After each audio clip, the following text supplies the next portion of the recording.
Di video bagian kedua tentang ether epoxidatiol dan sulfida, kita akan memfokuskan pembahasan pada sintesis dan reaksi yang melibatkan ether. Jadi di bagian awal ini kita akan mempelajari bagaimana ether disintesis. Cara pertama untuk menyintesis ether itu adalah dengan menggunakan dehidrasi antar molekul alkohol. Reaksi ini telah kalian pelajari pada bab alkohol ketika mempelajari esterifikasi alkohol. Jika digunakan asam sulfat pada suhu 0 derajat Celcius terjadi esterifikasi, pada suhu 140 terjadi eterifikasi, dan pada suhu 180 derajat terjadi eliminasi 1 atau eliminasi unimolekular, atau eliminasi 2 jika alkoholnya primer. Nah, di sini kita akan memfokuskan reaksi pada suhu 140 derajat yang menghasilkan ether. Jadi ketika dua molekul alkohol berhadap-hadapan melepaskan molekul air, hasilnya adalah ether tadi. Mekanisme reaksinya sebetulnya tidak lain adalah mekanisme khas pada suatu alkohol yang mengalami substitusi nukleofilik. Jadi pertama-tama alkohol harus diprotonasi oleh H+ dari asam sulfat sehingga menjadi gugus pergi yang baik. Kemudian alkohol kedua akan berperan sebagai nukleofili yang menyubstitusi air dari alkohol pertama. Terbentuklah ether terprotonasi yang kemudian melepaskan H+, H+ ditangkap oleh air, membentuk dietil ether. Jadi reaksi secara umum adalah satu reaksi SN2 untuk kasus alkohol primer seperti ini. Apabila alkoholnya digunakan alkohol sekunder, ini yang jadi masalah. Maka eliminasi akan bersaing dengan substitusi. Dan itu akan menyebabkan produk alkenanya dominan. Ya, sebenarnya bukan maksudnya eliminasi menyaingi substitusi, tapi kita tahu asam sulfat ini kan reaksinya dengan suhu 180 derajat membentuk alkena. Dengan suhu 140 itu akan membentuk ether. Nah, ketika alkohol yang digunakan sekunder, maka kecenderungan untuk membentuk alkena itu menjadi dominan. Salah satu alkohol sekunder yang ada videonya di praktikum, yaitu ada video praktikumnya di kanal ini, yaitu sikloheksanol yang dieliminasi menjadi sikloheksena. Itu mudah terjadi juga antara lain karena kemungkinan dia membentuk ether lebih kecil dibandingkan kalau alkoholnya primer. Kita tahu sikloheksanol alkoholnya sekunder, maka dia akan lebih memudahkan untuk membentuk alkena ketimbang membentuk ether. Nah, sementara alkohol tersier, kalau melewati reaksi ini, maka 100% produknya alkena dan tidak didapatkan ether sama sekali. Maka metode ini cukup terbatas penggunaannya. Bukan hanya itu, kalau kita menggunakan metode ini untuk menyintesis ether yang tidak simetris, seperti misalnya etil metil ether, jadi kirinya satu etil satu metil, gitu, kita akan mendapatkan campuran produk. Kenapa? Karena kalau kita mulai misalnya dari suatu metanol ditambah etanol, kita tidak hanya akan mendapatkan etil metil ether, kita juga akan mendapatkan dimetil ether ketika metanol ketemu metanol, dan dietil ether ketika etanol ketemu etanol. Itu yang dimaksud bisa terbentuk campuran produk, dan biasanya titik-titiknya nggak berbeda jauh sehingga sulit untuk dipisahkan. Nah, pengecualian kalau alkohol tersier bertemu dengan alkohol primer. Misalnya pada sintesis tersier butil metil ether. Kepanjangannya terlanjur populer sebagai MTBE. Meskipun namanya tersier butil metil ether ya, tapi kepanjangannya MTBE. Kependekannya adalah MTBE. Nah, istilah MTBE ini populer, ether ini populer karena banyak digunakan sebagai senyawa anti kertak pada minyak bumi ya. Jadi apa namanya, pengganti senyawa tetraetyl timbel yang apa namanya, beracun. Nah, jadi atau lebih tepatnya karsinogen juga ya, menimbulkan kegangguan pada manusia. Nah, sehingga digunakan ether, bahan penggantinya adalah MTBE tersebut. Nah, metode ini bisa digunakan untuk menyintesis MTBE, yaitu dengan melibatkan tersier butanol atau tersier butil alkohol dan metanol. Nah, kenapa bisa? Karena mekanisme yang dilalui juga berbeda. Jadi tersier butil alkohol atau tersier butanol tadi itu akan terlebih dahulu mengalami protonasi, lalu melepaskan air membentuk karbokation.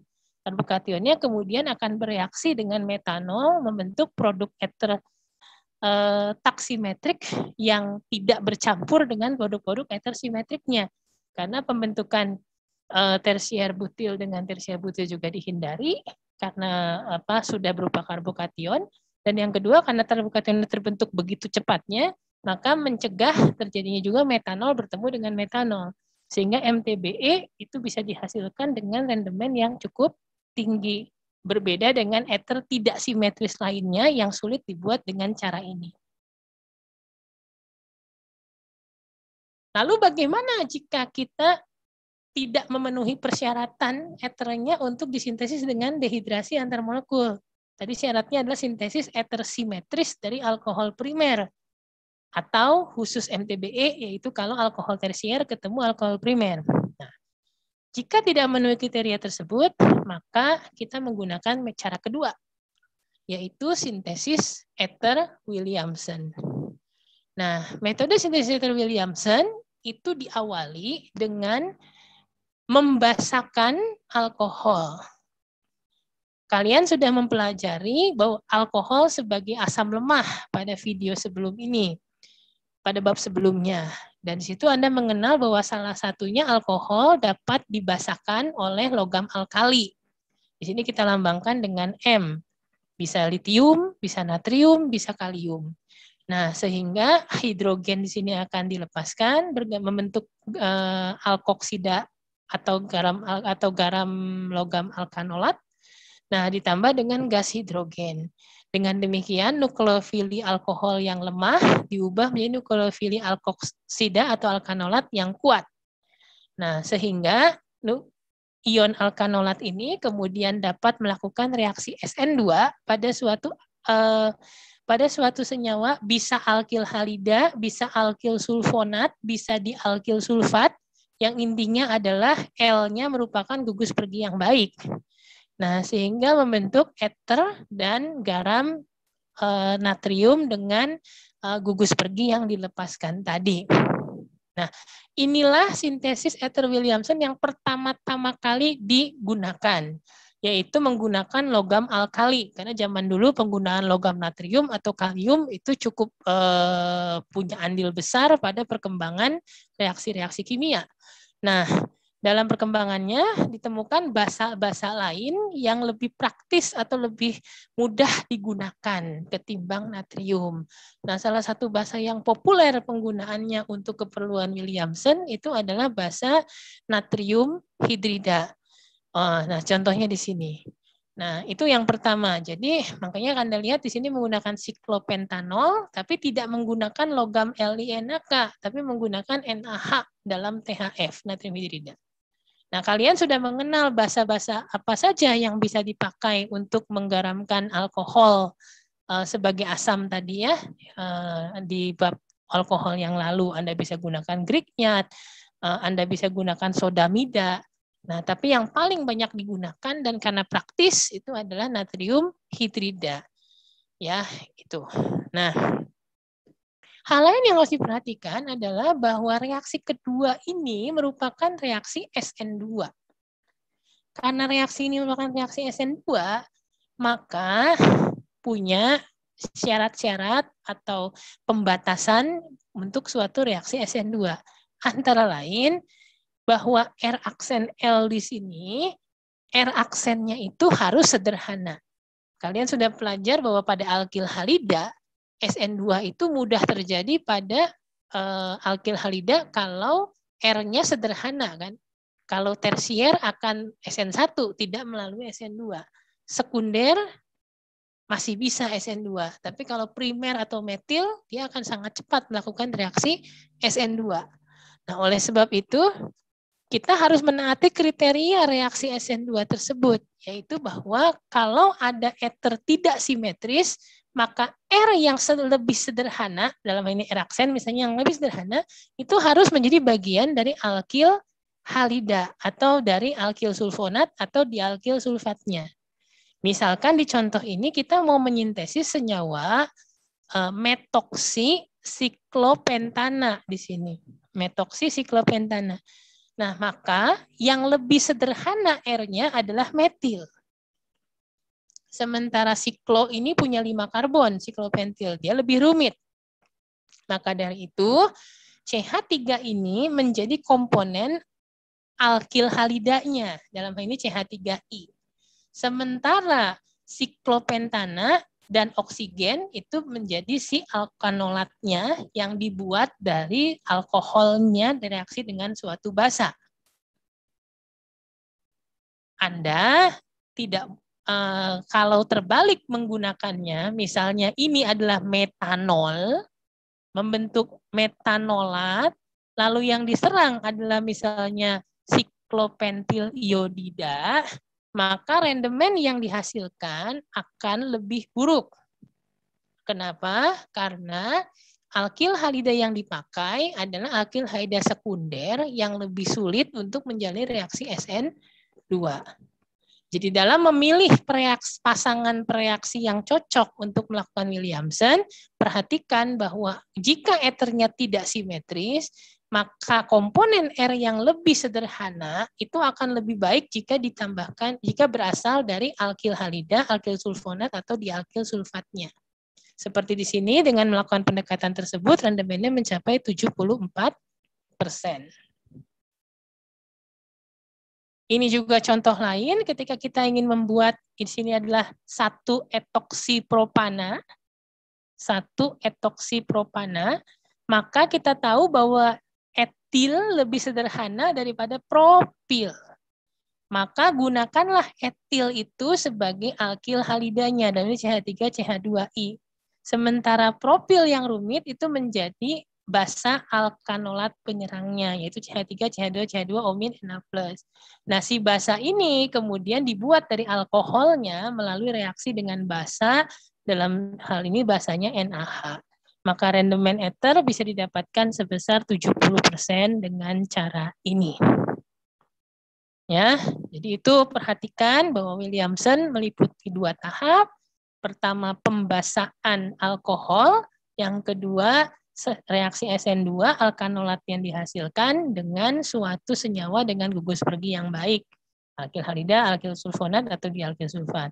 Dan ketika ethernya dibuat yang tidak simetris, maka sebaiknya gunakan bagian ether yang lebih sederhana R-nya sebagai komponen dari R aksen L, yaitu alkil halida, alkil sulfat, atau dialkil sulfat. Sementara yang rumitnya itu menjadi bagian dari basa alkanolatnya. Demikian untuk sintesis ether Williamson ya. Nah, banyak modifikasi sintesis ether Williamson yang dikembangkan karena memang cara ini sangat efektif untuk melakukan eterifikasi membentuk ether yang tidak simetrik. Nah, salah satunya adalah kita melibatkan glukosa di sini. Nah, ketika glukosa, kita bisa melakukan proteksi metil terhadap gugus glukosa, terhadap OH glukosa, dengan menggunakan reaksi CH3I, dan cukup basanya itu basa yang lebih lemah daripada biasanya, yaitu cukup menggunakan Ag2O. Jadi di sini basa di sini tuh tidak sampai mendeprotonasi OH menjadi omin, tapi dia hanya melemahkan ikatan OH tersebut, lalu diserang, lalu sudah bisa menyerang metil sambil melepaskan H-nya gitu. Jadi tidak melepas H dulu jadi ion, kemudian baru menyerang CH3I, karena Ag2O di sini nggak sekuat itu. Tapi prinsipnya hanya melemahkan ikatan OH sehingga menjadi karakter anionik yang bisa menyerang ke CH3I. Nah, rendemen yang dihasilkan ini namanya glukosa pentametil glukosa ya, pentaometil glukosa itu mencapai 85%. Nah, variasi lain adalah kalau untuk fenol, karena di bab alkohol fenol kalian sudah mempelajari bahwa fenol lebih asam daripada alkohol ya. Masih ingat dong? Karena apa? Karena ion fenoksidanya terstabilkan oleh resonans ya. Nah, jika lupa dibaca lagi ya bab-bab sebelumnya sebelum kita akan memasuki periode ujian 1 ya. Silakan dipelajari. Nah, kemudian karena fenol itu lebih asam daripada alkohol, maka cukup dibasahkan dengan basa NaOH. Nggak perlu pakai basa NaH atau pakai logam natrium, tapi bisa pakai basa hidroksida yang lebih basa ini basa kuat, tapi tidak sekuat natrium hidrida gitu. Maka sekarang kita lihat di sini ada fenol dengan NaOH menjadi natrium fenoksida, lalu di sini direaksikan dengan apa ini? Kalau ada OSO2O ini kan sebenarnya turunan dari asam sulfat ya. Ini ada dimetil sulfat. Nah, maka akan terjadi metilasi dari fenol menjadi anisol. Di dalam video praktikum pada kanal YouTube ini, kami juga memiliki satu video sintesis anisol dari fenol dengan menggunakan reaksi metilasinya adalah metil iodida. Pada prinsipnya reaksi yang berlangsung di situ adalah sintesis ether Williamson juga. Ya, jadi jika kalian tertarik untuk melihat secara eksperimental bagaimana reaksinya, Anda bisa menengok video itu, yaitu sintesis anisol dari fenol dalam daftar putar sintesis praktikum sintesis bahan organik. Cara ketiga yang dapat digunakan untuk menyintesis ether adalah alkoksimerkurasi dan demerkurasi alkena. Ini reaksinya analog dengan oksimerkurasi demerkurasi alkena yang produknya adalah alkohol. Itu sudah Anda pelajari di bab alkena dan diulangi lagi pada saat bab alkohol, yaitu sebagai salah satu cara untuk menyiapkan alkohol.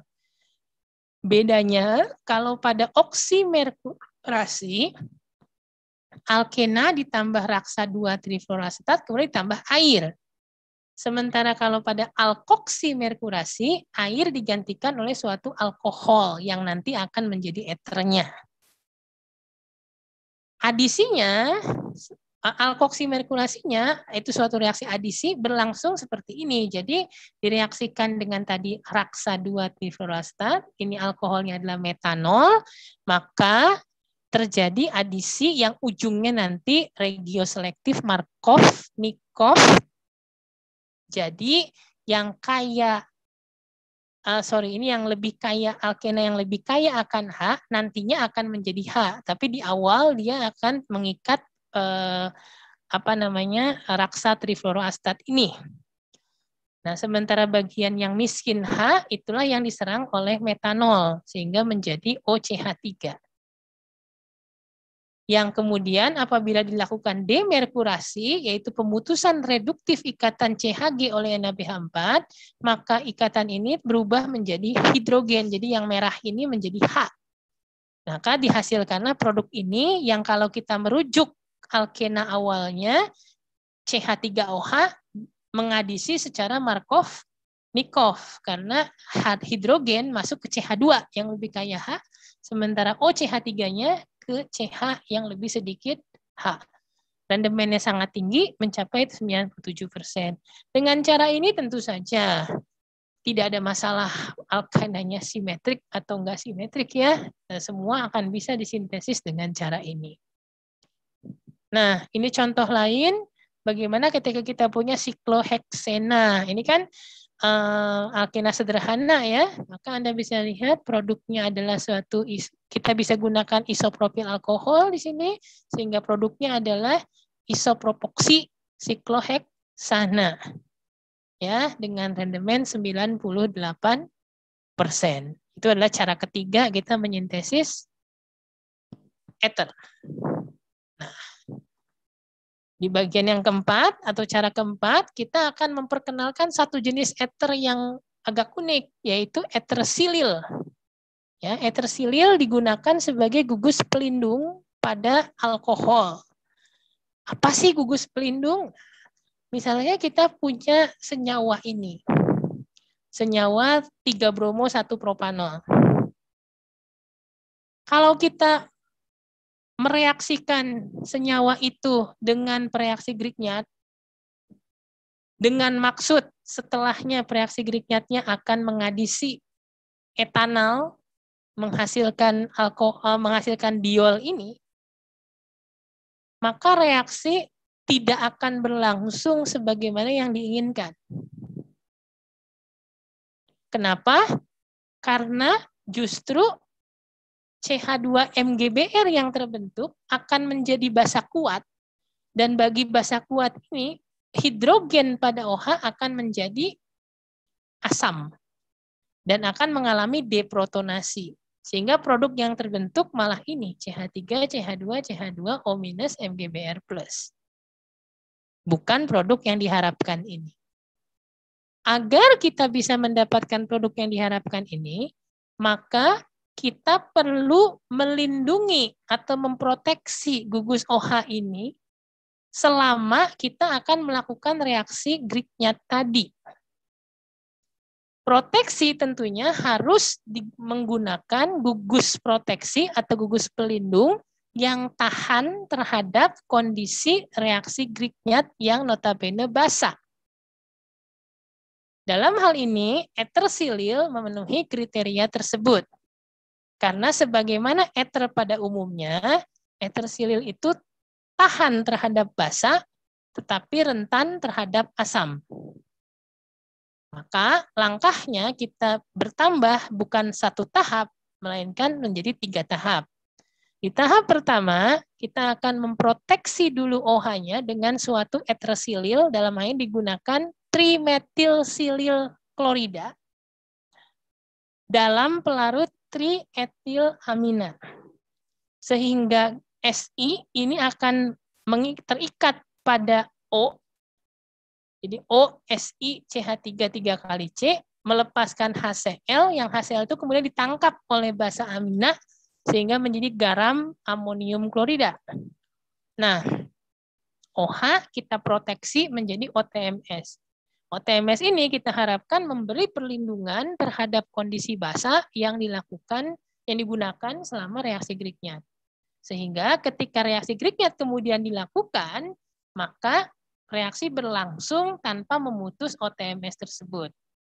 Baru di tahap terakhir, sambil mengubah alkanolat bromomagnesium ini menjadi OH, kita juga menghidrolisis ikatan ether silil kembali menjadi alkoholnya.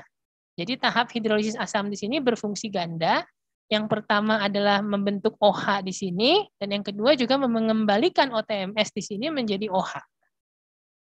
Melalui 3 tahap inilah kita bisa mendapatkan produk yang diinginkan. Tahap proteksi, reaksi yang diinginkan, lalu deproteksi. Selalu ada rangkaian demikian ketika kita melakukan reaksi melibatkan gugus proteksi. Jadi gugus proteksi, gugus pelindung dimasukkan untuk mencegah reaksi yang tidak diinginkan. Dalam ini reaksi deprotonasi OH. Yang kedua, selama reaksinya berlangsung dalam kondisi basa tadi Grignard, gugus pelindung itu harus inert atau lembab. Dan yang ketiga, setelah reaksinya selesai, maka gugus TMS tadi, gugus pelindung tadi harus mudah untuk dilepaskan. Misalnya contoh di sini dengan sekali menggunakan H3O+, sekaligus mengubah O- ini menjadi OH, dan sekaligus mendeproteksi OTMS menjadi OH. Inilah ciri gugus pelindung. Pertama harus mudah dimasukkan, yang kedua tahan selama reaksi, dan yang ketiga mudah dilepaskan setelah tidak diperlukan lagi. Ya, gugus pelindung merupakan salah satu pendekatan yang baik untuk bisa melakukan reaksi yang spesifik atau kemoselektif pada suatu lingkungan yang memiliki banyak gugus fungsi lain yang bisa ikut bereaksi. Gitu. Dan sampai hari ini, meskipun gugus pelindung ini bukan pendekatan yang secara green chemistry atau secara kimia hijau, bukanlah pendekatan yang cukup baik karena menambah tahapan reaksi dari 1 menjadi 3 tahap. Namun sampai hari ini banyak sekali reaksi yang tidak mungkin dilakukan tanpa melibatkan gugus proteksi. Maka gugus proteksi ini masih tetap relevan untuk dipelajari. Setidaknya sampai tahun ini pun masih banyak sekali jurnal-jurnal yang melaporkan penggunaannya di dalam sintesis. Itu. Nah, yang menarik adalah proses reaksi sililasinya, jadi proses pembentukan etersilil itu berlangsung secara SN2. Jadi basa mengambil proton, tadi kan kalau saya katakan proton diambil di akhir ya oleh dietilamina. Ternyata dietilamina juga membantu mengambil proton di awal, lalu serangan berlangsung secara SN2 terhadap TMSCl atau trimetilsilil klorida ini, membentuk etersilil tersebut. Proses SN2 ini menariknya berlangsung pada senyawa silikon yang tersier. Jadi yang gugusnya semua metil di sini kan trimetilsilil. Padahal kita tahu selama ini kalau SN2 pada senyawa karbon itu tidak suka karbon yang tersier. Tapi di sini justru SN2 berlangsung pada silikon yang tersier. Kok bisa ya? Nah, itu juga ada hubungannya dengan jejari atom silikon. Kita tahu silikon kan ada di satu periode lebih bawah daripada karbon. Maka dari itu silikon berukuran lebih besar daripada karbon. Akibatnya kemeruahan dari gugus-gugus metil yang terikat pada silikon itu menjadi menjauh, tidak sedekat kalau atomnya kecil. Jadi kalau atom karbonnya kecil, gugus-gugus yang terikat pada atom yang kecil itu jadi besar efek steriknya. Tapi kalau atomnya besar, maka gugus yang terikat pada atom tersebut juga menjadi berjauhan karena terdesak oleh ukuran atom yang besar tadi. Dan ini yang menyebabkan halangan sterik pada silikon itu cukup kecil sekalipun dia tersier. Itu makanya meskipun dia tersier, dia bisa menjalani reaksi SN2. Sementara kalau karbon ketika sudah tersier, maka sudah sangat meruah, sangat bulky, sehingga tidak bisa lagi diserang secara SN2. Nah, etersilil sendiri jenisnya sangat banyak, tapi kita tidak akan mempelajari itu di sini. Kita akan mempelajari itu saat mempelajari nanti sintesis bahan organik ya, jenis-jenis etersilil beserta kelebihan dan kekurangan masing-masing. Nah, contoh lain eter yang juga bisa dibuat sebagai gugus pelindung adalah eter tersier butil. Di sini kita lihat contohnya hampir sama. Jadi kita punya 3 bromo 1 propanol. Tujuan kita adalah menyubstitusi BR dengan ion asetilida ini. Mendapatkan 4 pentun 1 ol. Namun kita tahu bahwa ion asetilida ini merupakan basa kuat, sekuat reaksi Grignard. Akibatnya yang terjadi bukan reaksi ini, melainkan OH di sini akan tergaramkan oleh dia, sehingga sehingga ion asetilida tadi berubah menjadi etena, sementara OH di sini menjadi omin Na+. Sekali lagi supaya reaksi bisa berlangsung, maka OH ini harus kita proteksi, kita lindungi. Di sini kita bisa melindungi dengan gugus lain, yaitu eter tersier butil, jadi diberi asam sulfat, dengan alkenanya adalah isobutilena. Maka terbentuklah gugus pelindung tersier butil, lalu reaksi dengan natrium asetilida dilaksanakan. Terakhir, setelah reaksi berlangsung, gugus tersier butil ini harus dideproteksi atau dilepaskan dengan menggunakan hidrolisis asam. Ini jadi sekali lagi contoh bagaimana 1 tahap tidak bisa dilakukan, maka dengan mengembangkan 3 tahap proteksi, reaksi, deproteksi, produk yang diharapkan bisa didapatkan. Oke, ada 3 soal latihan yang bisa kalian kerjakan terkait dengan sintesis ether tadi. Juga soal-soal latihan dari buku McMurray edisi ke-7 berikut ini. Nah, di bagian selanjutnya kita akan mempelajari mengenai reaksi pada ether. Bukan sintesis ya, kalau sintesis bagaimana ether dibuat. Nah, kalau di sini bagaimana ether bereaksi. Nah, jadi di sini dikenal nanti ada 2 saja reaksi ether. Kenapa? Karena ether itu pada dasarnya inert, pada dasarnya lembab. Tapak reaktifnya hanya CH alkil dan oksigen itu sendiri. Maka reaksi yang paling populer dari ether adalah reaksi pemutusan ikatan CO dari ether yang didapatkan dengan memanaskan di alkil ether dengan asam sangat kuat. Biasanya yang paling bagus adalah HI, tapi masih bisa digunakan HBr atau asam sulfat. Tapi HCl biasanya tidak bisa untuk memutus ikatan CO, karena HCl kurang kuat keasamannya untuk melakukan pemutusan itu. Nah, ini contoh reaksinya. Kalau kita punya dietil ether direaksikan dengan HBr berlebih, maka kita akan dapatkan bromoetana dan air. Mekanismenya bagaimana? Kita bisa bayangkan ya. Ether gugus pergi yang buruk, sama seperti alkohol. Maka harus diprotonasi dulu. Dia akan mengambil H+ dari HBr. Setelah terprotonasi, baru Br- melakukan serangan terhadap C-alfa, mengusir pergi etanol, sehingga diperoleh sebuah bromoetana dan sebuah etanol. Seperti ditunjukkan di sini. Ya, mekanismenya SN2. Kenapa? Karena gugus alkil yang ada di dalam ether ini semuanya primer. Mekanisme akan SN2 jika R itu primer atau sekunder. Jika Anda gunakan HBr-nya itu equimolar atau 1:1, maka produknya ini, etanol dan bromoetana. Namun kalau Anda gunakan HBr-nya berlebih, seperti di sini ada 2 HBr, berarti berlebih, maka etanol kita tahu juga bisa tersubstitusi oleh HBr. Reaksi yang sudah Anda pelajari di bab alkohol dan fenol. Sehingga etanol tadi akan mengalami SN2 lagi dengan HBr, membentuk CH3, CH2Br. Sehingga pada akhirnya ada 2 molekul CH3, CH2Br yang dihasilkan dalam reaksi tersebut. Begitu. Ini mudah, ethernya simetris. Sehingga Anda mau putus di kiri, mau putus di kanan, hasilnya sama-sama etil. Makanya Anda dapatkan 2 bola CH3, CH2Br. Nah, sekarang bagaimana kalau ether tersebut tidak simetris? Kalau ether tidak simetris, maka setelah protonasi ini, Br- harus memutuskan kan? Mau menyerang ke C yang sebelah kanan ini atau menyerang C yang sebelah kiri ini. Jika kiri dan kanan berbeda, hasilnya akan berbeda. Kalau kiri dan kanan sama, hasilnya sama. Tapi karena kiri dan kanan berbeda, hasilnya berbeda.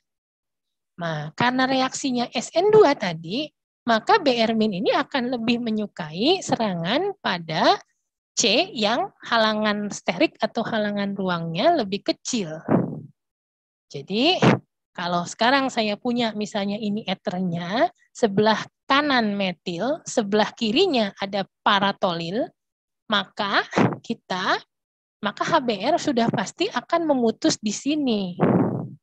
Di antara O dan CH3, bukan di kiri antara O dan cincin aromatik.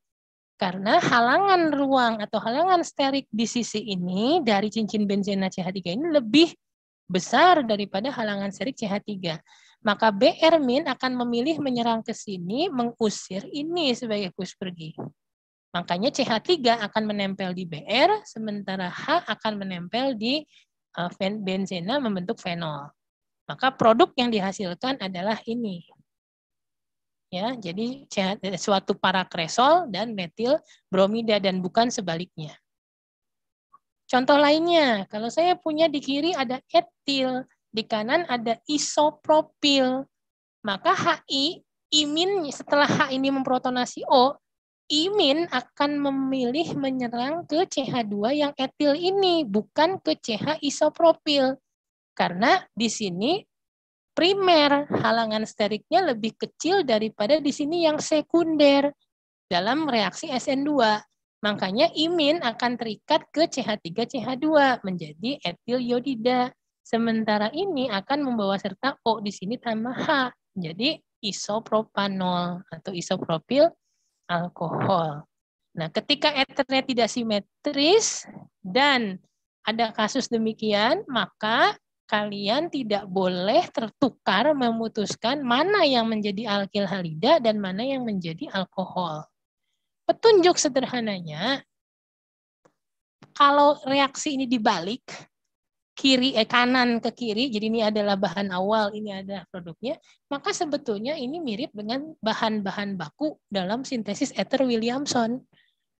Ketika Anda memilih Williamson, Anda juga memilih alkil halidanya yang lebih sederhana. Maka ketika ether diputus, produk ethernya juga akan memilih alkil halida yang lebih sederhana. Itu kurang lebih triknya untuk mengingat bagaimana menentukan produk yang dihasilkan. Namun, lagi-lagi semua itu menjadi berubah apabila salah satu dari R itu adalah tersier. Aturan yang tadi itu berlaku kalau R-nya itu adalah sekunder dan atau primer. Ketika ada yang tersier, ada yang alilik, atau ada yang benzilik, maka mekanismenya menjadi SN1 atau E1. Dan ketika mekanismenya begitu, maka perhatikan bahwa produk yang dihasilkan menjadi berbeda dengan tadi. Kalau tadi kan hanya memutus biasa, terus terbentuk pasangan produk. Nah, kalau di sini setelah terputus juga terjadi misalnya eliminasi satu menghasilkan isobutilena. Sementara di sini OH. Dan yang unik adalah produk E1-nya itu justru produk yang tersier, yang lebih rumitnya. Fenolnya, ya bukan fenol, sikloheksanolnya itu yang sekundernya. Padahal kalau tadi kan kita lihat alkoholnya yang lebih rumit. Nah, kalau di sini enggak, alkoholnya sekunder, sementara komponen lainnya itu kalau misalnya ini alkil halida menjadi tersier. Justru yang tersier itu yang menjadi bukan alkoholnya. Jadi yang lebih sederhana yang menjadi alkoholnya. Itu kebalikan yang terjadi dengan sebelumnya. Kalau sebelumnya itu alkoholnya yang lebih rumit, kalau sini alkoholnya yang lebih sederhana. Dan itu terjadi karena perbedaan mekanisme ketika ada yang tersier, alilik, atau benzilik menjadi SN1 mekanismenya, bukan lagi SN2. Oke, wah ada sedikit kesalahan teknis di sini ya, nggak apa-apa ya. Jadi reaksi kedua yang dikerjakan itu adalah yang dapat dilakukan menggunakan ether, itu namanya adalah penataan ulang Claisen. Jadi dalam penataan ulang Claisen kita memiliki senyawa ini. Anda lihat alil fenil ether. Kalau alil fenil ether dipanaskan hingga suhu tinggi 200 sampai 250 derajat, akan terjadi penataan ulang intramolekul dan serentak membentuk orto alil fenol. Jadi ini pindah ke posisi orto. Tapi yang harus diingat, pindahnya itu bukan CH2 yang saya tunjuk ini langsung pindah nempel ke orto. Tapi yang terjadi CH2 inilah yang akan nempel di orto. Sementara CH2 yang ini nantinya akan menjadi CH2 ujung di sini. Untuk lebih jelasnya perhatikan mekanisme yang terjadi. Jadi reaksi ini merupakan contoh dari apa yang disebut reaksi perisiklik, mirip seperti reaksi Diels-Alder yang juga sudah kalian pelajari di kimia organik 1. Nah, reaksi perisiklik cirinya adalah semua tahapan, yaitu putus sambung ikatan, itu berlangsung secara serempak. Kalian telah pelajari ini sebagai salah satu bentuk mekanisme reaksi pada saat mempelajari tinjauan ringkas reaksi organik di kimia organik 1. Jadi di sini Anda lihat mekanismenya seperti ditunjukkan dengan panah-panah itu, sehingga terjadi zat antara 6 alil 24 sikloheksanadion yang tidak stabil dan mudah mengalami tautomerisasi ketoenol membentuk ortoalil fenol. Jadi prosesnya itu Anda lihat, ini ikatan ini putus, ikatan ini jadi rangkap, ikatan ini nyambung, ikatan ini putus, ikatan ini terbentuk. Putus sambung ikatan itu berlangsung serempak intramolekul melalui keadaan siklik. Jadi melalui suatu struktur siklik. Itulah ciri khas dari apa yang disebut dengan reaksi perisiklik. Nah, bukti bahwa mekanismenya seperti ini juga ada kalau kita menggunakan isotop 14 karbon di karbon ether dari alil, yaitu C yang ini adalah karbon ether alil, maka di produk reaksi kita akan mendapatkan isotop 14 karbon adanya di karbon finilik ujung di sini. Ini membuktikan bahwa bukan hanya bergeser dari sini lepas pindah ke sini. Tapi yang terjadi dari sini mengalami penataan ulang sehingga bagian ujung ini yang kemudian terikat di orto. Itu adalah penataan ulang Claisen. Dan ini adalah latihan yang dapat kalian kerjakan terkait dengan reaksi pemutusan ether dan penataan ulang Claisen itu. Seperti saya katakan, ether itu lembab, makanya tidak banyak reaksi yang terjadi pada suatu ether. Beda dengan waktu kita mempelajari alkohol yang reaksinya sangat banyak. Latihan lain bisa Anda gunakan juga dari buku McMurray edisi ke-7, ini adalah soal-soalnya. Bahasan mengenai reaksi ether ini menutup video kedua kita. Selanjutnya video ketiga nanti akan masuk ke pembahasan tentang epoksida. Semoga penjelasan ini dapat dipahami. Terima kasih.